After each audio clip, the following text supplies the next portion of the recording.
अस्सलाम वालेकुम दोस्तों, क्या हाल है? ठीक है। मैं आपका भाई नोमी जट।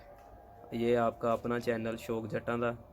इंशाल्लाह अब आपको एक ऐसे कबूतर का शौक करवाएंगे जो आपने पहले कभी नहीं देखा होगा।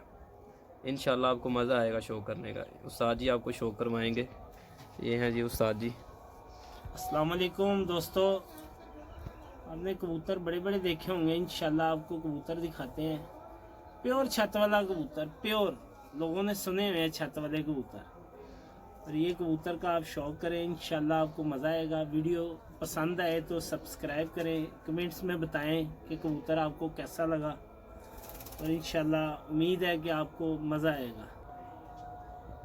ये जी माशाल्लाह इसकी आंख चेक करें। ये प्योरिटी में, ये कबूतर प्योरिटी में है। इंशाल्लाह आपको चेक करवाते हैं। ये माशाल्लाह जी माशाल्लाह। उस्ताद जी पर का शौक करवाएं। ये देखिए जी, इसके ये 4 पर बराबर है, 9वां बाहर है इसका। जो हमारे कबूतरों में अक्सर 9वां पर बाहर होता है। और इसका 7वां 8वां और 10वां पर देखें। लोग 3 पर हो तो कहते हैं शाह परवाज है।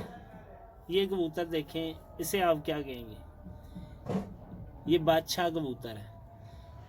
इसको जिसके साथ मर्जी लगा दें ये बच्चा उड़ाएगा इंशाल्लाह इंशाल्लाह, अल्लाह के हुक्म से। और बेपनाह परवाज का मालिक है ये कबूतर है। ये इसकी टेल देखें, इसकी परत देखें, परियों की कैसे ऊपर जा रही है। ये देखें, क्लोज कर, ये देखें यहाँ तक आ रही है। और देखें कैसे भर रही। ये इसका पंजा देखें, इसकी ये नीचे आप देखें, लंगोट चेक करें। पान कहते हैं कुछ लोग, कुछ लंगोट कहते हैं। माशाल्लाह आपको मज़ा आएगा। माशाल्लाह जी उस्ताद जी बहुत अच्छा छोड़ के भी आपको शौक करवाते हैं। ये जी माशाल्लाह जी पूरा कबूतर है। ये है जी माशाल्लाह ये कबूतर छत वाला।